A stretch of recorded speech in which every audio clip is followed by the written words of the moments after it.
Good day, Daniel Rowe with you. Let's talk about money, savings, and investment opportunities. 45% of Americans cannot handle a sudden $1,000 expense without falling into debt. Let that sink in. One car repair, one unexpected medical bill, one broken appliance at the worst moment. For nearly half the country, any of these means reaching for a credit card, asking family for help, or scrambling to decide which bills can wait. This is the financial reality millions face daily. And here is what makes it worse. Most people already know the solution. Build an emergency fund. Save 3 to 6 months of expenses. Prepare for the unexpected. The advice is everywhere. Yet Federal Reserve data shows only 55% of adults have saved enough for 3 months. Almost 30% admit they could not cover 3 months of expenses by any means. Selling assets, borrowing, or using retirement funds would still not be enough.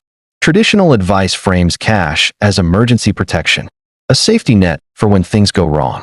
That is true, but incomplete. Cash does protect you in crises, but its real power runs much deeper. It changes how you think, how you negotiate, and how you make decisions across every area of life. That is the part nobody explains. Let me show you what I mean. Researchers at Princeton and Harvard studied what happens to the brain under financial pressure. Their landmark study revealed something disturbing. Financial stress does not just cause worry. It literally reduces cognitive capacity. When your mind is consumed with money anxiety, calculating rent, budgeting for groceries, tracking due dates, you have less mental bandwidth for everything else. Complex decisions become harder. Long-term planning feels impossible. You default to short-term thinking because your brain is overwhelmed by the immediate crisis. Scientists call this tunneling. Your focus narrows to the problem directly in front of you. Everything outside that tunnel gets ignored. The promotion you should pursue, the health issue to check, the investment in your future, all fade into background noise while your brain burns. Energy trying to survive the month. This is not weakness. It is a documented effect of financial pressure on cognition. Now imagine the opposite. You have 6 months of expenses in a high-yield account earning 4% interest. You know where the money is. You can access it in days. That knowledge does not disappear at work, during salary talks, or when weighing risks. That cushion changes your psychology. It silences background financial anxiety. It frees mental energy for strategy, creativity, and long-term planning. You operate from security, not desperation. This psychological shift affects every decision, often in ways you do not consciously notice. Consider how cash changes your relationship with your employer. The average unemployment duration in the United States is about 23 weeks, nearly 6 months from job loss to new employment. That is the average. Many take longer, especially if you are over 50, in a specialized field or changing industries. Without cash reserves, this creates invisible chains. You stay in a toxic job because you cannot afford a paycheck gap. You tolerate a difficult manager because alternatives feel too risky. You accept below-market pay because job searching, while unemployed, feels scarier than being underpaid. Picture 2 people in identical roles, same title, duties, manager. One has 8 months saved. The other lives paycheck to paycheck. During reviews, both ask for raises. The person with savings can be patient. They can push back, cite market rates, request another talk. If refused, they can search calmly for the right fit. The person without savings operates from fear. Every negotiation carries disaster weight. They ask for less, accept faster, settle automatically. Over a 10-year career, the earnings gap between these two equally skilled people could easily reach 6 figures. Cash pays for itself through the confidence it enables. Cash reserves invert the power dynamic. When you know you could survive 6 months without income, every conversation with your employer changes. Salary talks feel less desperate because walking away is viable. You push back on unreasonable demands because losing this job would not destroy you.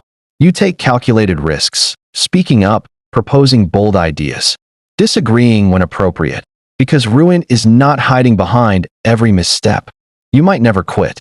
The point is you could, and that knowledge radiates through everything you do.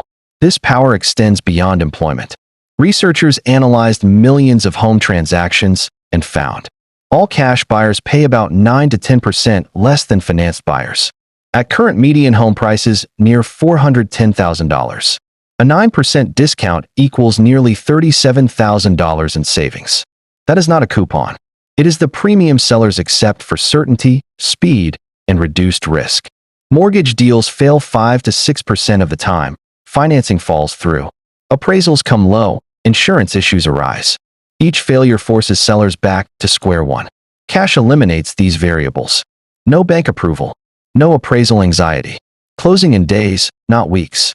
For sellers carrying costs or needing speed, this reliability justifies less money. Most cannot buy homes with cash, but the principle applies everywhere. Liquid reserves strengthen your position in countless transactions. When your car needs replacement, cash gives options, private sellers with better prices, negotiating without financing contingencies, walking away from bad deals. When renting, landlords notice applicants who pay months up front. When hiring contractors, cash sometimes unlocks discounts. When negotiating with creditors, your position improves dramatically when you are not borrowing from them.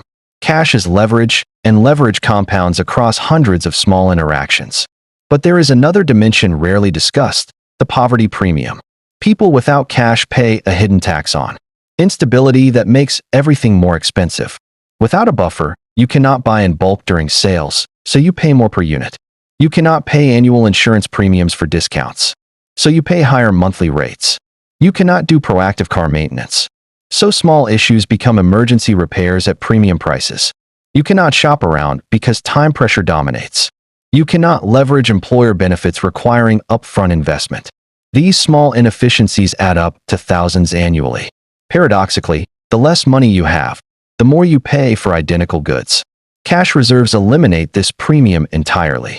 When funds are available, you optimize for value, not urgency.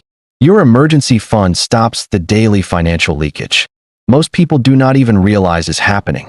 Cash is not just protection against bad events. It is the ability to seize good opportunities when they appear. Opportunities rarely follow convenient schedules. The perfect job opens when it opens. Investment chances emerge when markets correct, not when your portfolio is ready. Business ventures need capital now, not 6 months from now. Without reserves, you miss these windows constantly. When stocks drop 30%, those with liquidity buy at historic discounts. You sit on the sidelines with nothing to deploy. 2 years later, they lock in gains while you watched. A trusted contact offers a genuine business investment at favorable terms. The numbers make sense, but you cannot participate due to unavailable capital.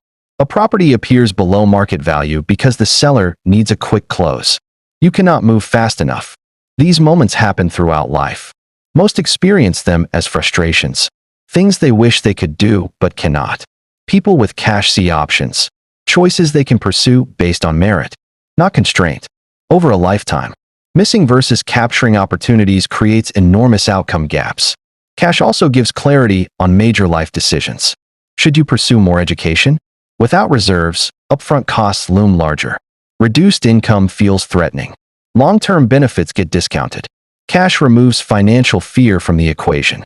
You evaluate decisions on actual merits, career trajectory, relationship health, life opportunity, rather than filtering everything through "can I afford this risk?" So how do you build this cushion? The standard recommendation is 3 to 6 months of expenses. For someone spending $5,000 monthly, that is $15,000 to $30,000.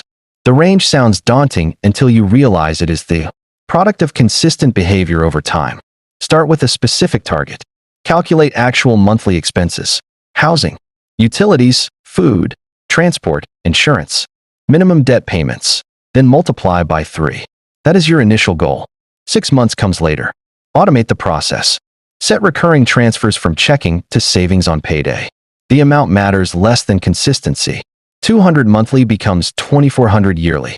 500 becomes 6,000 annually. Numbers accumulate faster when behavior is automated. Place funds where they grow. High-yield savings accounts offer 4 to 5% APY, over 10 times the national average. On $20,000, that is roughly $800 to $1,000 in annual interest versus $78. Your money stays liquid, accessible within days.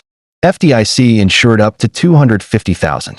You simply earn more while it waits. Make access slightly inconvenient. This is not hiding money from yourself. It is adding friction to reduce impulsive spending. A separate account with no linked debit card works well. When you need funds, you can get them. Just initiate a transfer and wait a day or two. That delay prevents most frivolous withdrawals. Define clear boundaries. A genuine emergency threatens health, housing, or employment. A great sale is not an emergency. Clear definitions prevent slow erosion through countless reasonable justifications.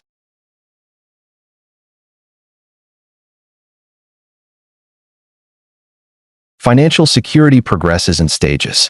First, stop the bleeding. Build 1 to 2,000 in immediately accessible cash. This halts credit card emergencies, overdraft fees, and high-interest loans. For roughly half of Americans, reaching this level is already meaningful progress. Second, build the real buffer. Grow to 3 months of expenses. At this stage, job loss becomes stressful rather than catastrophic. Medical issues become manageable rather than ruinous. You have bought time to respond, not just react. Third, achieve genuine security, 6 months or more. This is where psychology truly transforms. You no longer operate from scarcity. You make decisions from strength. Mental bandwidth previously consumed by anxiety gets redirected toward building the life you want. Timelines vary based on income, expenses, and focus. Some reach 6 months in a year. Others take 3 to 5 years. Duration matters less than direction. Every month added increases options and reduces stress. A common counterargument: some claim cash and savings is lazy money. They note investing yields higher returns. Why let 30,000 earn 4% when it could earn 10% in stocks? The math is correct over long periods. But this confuses two different purposes. Your emergency fund is not an investment vehicle. Its job is not to maximize returns. Its job is to be available, stable, and accessible when you need it most. Markets can drop 30% in weeks. If your fund is invested and you lose your job during a crash, you would sell at the worst time. Your cushion would provide far less protection. Cash is different. The number today is the number tomorrow. No variance, no timing risk. Hit like, subscribe, and check out my other videos.